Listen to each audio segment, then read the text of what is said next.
उत्तर 24 परगना जिले के स्वरूपनगर विधानसभा अंतर्गत तेतुलिया में आयोजित परिवर्तन यात्रा के दौरान हरिणघाटा से भाजपा विधायक और प्रसिद्ध कवियाल असीम सरकार के एक कथित विवादास्पद बयान ने राज्य की राजनीति में भूचाल ला दिया है। मंच पर केंद्रीय जहाज रानी राज्य मंत्री शांतनु ठाकुर और प्रदेश भाजपा महासचिव लॉकेट चटर्जी की मौजूदगी में दिए गए इस बयान को महिलाओं और युवाओं के लिए अपमानजनक बताया जा रहा है। मंच से जनसभा को संबोधित करते हुए विधायक असीम सरकार ने राज्य सरकार की परियोजनाओं जैसे कि लक्ष्मी भंडार और युवा श्री पर कटाक्ष किया है। उन्होंने कथित तौर पर कहा कि बंगाल के युवक युवतियां 1500 रुपए का भत्ता तो पा रहे हैं, लेकिन उन्हें जीवन भर भत्ता यानी कि पति या सहारा नहीं मिलेगा और वे शादी तक नहीं कर पाएंगे। उनके इस बयान को बंगाल की महिलाओं और उन लाभार्थियों के प्रति अश्लील और अमर्यादित माना जा रहा है जो इन सरकारी योजनाओं से आत्मनिर्भर होने की कोशिश कर रहे हैं। 1500 টাকা করে যুবকদের দেবার ব্যবস্থা করেছে। ভাতা ভাতা, আচ্ছা এই ভাতা যদি জীবন ভরে পায় সে কোনোদিন আর ভাতার হতে পারবে? পারবে? বিয়ে করতে পারবে? হ্যাঁ, কায়দা আছে। তাহলে ভাতা পেয়ে ভাতার হয়ে যায় না।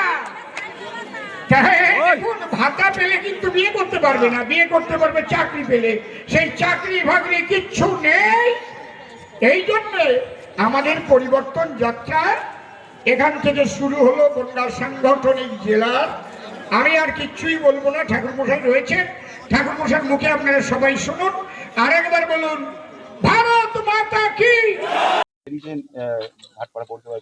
দেখুন, আমরা শুধু মানুষকে একটাই বলছি, পশ্চিমবাংলাকে বাংলাদেশ যাতে না হতে দেন। পশ্চিমবাংলা তোলাবাজদের থেকে বাঁচতে হবে। পাড়া পাড়া সিন্ডিকেট, পাড়া পাড়ায় তোলাবাজি, এই সরকার আজকে ইলেকশন যাতে না হয় তার জন্যে এমন পরিস্থিতি হয়ে গেছে কি যারা এখানকার মানুষ নয় তাদের জন্যে, যারা মারা গেছে তাদের জন্যে মমতা ব্যানার্জি ধর্নাতে বসছে। যারা ভোটার না, ভারতবর্ষের নাগরিক না, তাদের জন্য মমতা ব্যানার্জি ধর্নায় বসছে। মমতা ব্যানার্জি পশ্চিমবাংলাকে বাংলাদেশ রোহিঙ্গা মুসলমানদের হাতে তুলে দিতে চাইছে। আজকে গৃহ সম্পর্ক অভিযানে মানুষ কাছে এটাই বার্তা আমরা দিচ্ছি। যেই জায়গায় আজকে ধর্ণা বসেছে সেই জায়গায় সেই সিঙ্গুর আন্দোলনের সময় সেখানেও ধর্ণা বসেছিল, একই জায়গাতেই ধর্ণা আজকে। ধর্ণা সবটাই নাটক। মমতা ব্যানার্জি একটা নাটকবাজ মহিলা, যিনি বাংলাকে 15 বছরের শ্মশানে বানিয়ে দিয়েছেন।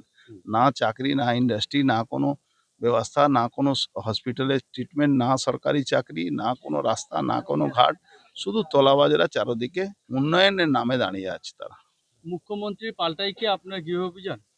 নিশ্চিতভাবে এই সরকার পাল্টাবার জন্য আমরা গৃহ অভিযান করছি। বাংলা যাতে পশ্চিমবাংলায় থাকুক, বাংলাদেশ না হয়ে যায়, তার জন্য আমরা আজকে মানুষের পাশে পাশে যাচ্ছি বাড়ি বাড়ি। इस बयान के बाद स्वरूप नगर दक्षिण ब्लॉक के युवा तृणमूल कांग्रेस अध्यक्ष संजीव पाल ने कड़ा विरोध दर्ज कराया है। संजीव पाल ने दावा किया है कि बंगाल की जनता और युवा शक्ति 2026 के विधानसभा चुनाव में भाजपा के इस अहंकार और अपमान का करारा जवाब देगी। लेकिन इस बयान के बाद स्वरूप नगर और आसपास के इलाकों में राजनीतिक तनाव काफी बढ़ गया है। एक और जहां तृणमूल कांग्रेस इसे नारी सम्मान से जोड़कर मुद्दा बना रही है, तो वहीं दूसरी ओर भाजपा की ओर से अब तक इस पर कोई भी आधिकारिक स्पष्टीकरण नहीं आया है। দেখুন, অ্যাকচুয়ালি দলটার নাম তো বিজেপি। বিজেপির মধ্যে কৃষ্টি কালচার সংস্কৃতি কি আছে? মহিলাদেরকে তারা কি করে সম্মান দিতে হয় এটা মমতা ব্যানার্জির কাছে শেখা উচিত। তাদের নেতৃত্ব যারা আছে আমি তাদেরকে বলবো মমতা ব্যানার্জি অভিষেক ব্যানার্জির কাছে শেখা উচিত। বাংলার কৃষ্টি কালচার এটা না। আমাদের যারা মায়েরা যারা আছে না, আমরা মায়েদেরকে বোনেদেরকে আমরা প্রত্যেকেরই মায়ের দরজা দেই। আমাদের জননেত্রী মমতা বন্দ্যোপাধ্যায় তিনি একজন মহিলা, তিনি আমাদের মুখ্যমন্ত্রী। আমরা মায়েদেরকেই আমাদের মায়ের নজরেই দেখি। আমাদের মধ্যে কৃষ্টি কালচার সংস্কৃতি আছে, আমরা প্রত্যেকটা মহিলাকে কিভাবে সম্মান দিতে হয় সেটা জানি। ওনাদের সেটা শেখা উচিত। এখন অনেকদিন আত্মনির্ভর হচ্ছে তো, 1500 টাকা নিয়ে ছোট ছোট কুটির শিল্প, এটা তো হচ্ছে। একদমই। দেখুন, প্রত্যেকটা মানুষের কাছে আমরা যদি আজকে সেন্ট্রাল গভর্নমেন্ট যারা আজকে বিভিন্ন জায়গায় বলছে, সেন্ট্রাল গভর্নমেন্টের যারা বিজেপির নেতৃত্বরা যারা বলছে যে পশ্চিমবঙ্গে যদি আমরা ক্ষমতায় আসতে পারি আমরা 3000 টাকা করে দেবো। আরে তো আমরা তো চাই দিক, সেন্ট্রাল গভর্নমেন্টও তো একটা গভর্নমেন্ট। তো সেখান থেকেও যদি লক্ষ্মী ভান্ডার হিসেবে যদি 3000 টাকা করে আমরা অ্যাকসেপ্টেবল, আমরা অ্যাকসেপ্ট করবো। আমরা অ্যাকসেপ্ট করবো। সাধারণ মানুষ তার কাছে, যারা একজন ঘরের মহিলা, তার কাছে ১০০ টাকা মানে বিরাট ব্যাপার। সেখানে ১৫০০ টাকা মমতা ব্যানার্জি সরকার দিচ্ছে, এসসি সম্প্রদায়ের মানুষদেরকে ১৭০০ টাকা দিচ্ছে। এটা আমাদের কাছে গর্বের ব্যাপার, আনন্দের ব্যাপার। তো আমরা চাই অন্য গভর্নমেন্ট দিক না, আমাদের অসুবিধা নেই। তো এইভাবে অশ্লীল মন্তব্য কি বাংলা নারী সম্বন্ধে? বাংলার নারীরা ২০২৬ সালের বিধানসভা নির্বাচনে তার যোগ্য জবাব দিয়ে দেবে। যোগ্য জবাব ২০২৬ বিধানসভা নির্বাচনে পেয়ে যাবে। এটা এফেক্ট আমাদের পশ্চিমবঙ্গের কৃষ্টি কালচার সংস্কৃতি আমরা কখনো, মহিলারা কখনো মানতে পারে না। মহিলারা কখনো অশ্লীল মন্তব্য মানতে পারে না, এবং বাংলার যুব সমাজ বলো বা যারা আমাদের বৃদ্ধ বৃদ্ধা তারা মানতে পারে না। আমরা প্রত্যেকটা মাকে আমাদের মায়ের দেবী, দেবী দুর্গার দরজা দেই। সেই দেবী দুর্গাকে অসম্মান কেউ মানতে পারবে না, কোনো সংস্কৃতি সম্পূর্ণ মানুষ মানতে পারবে না। Bureau report, PVTV news.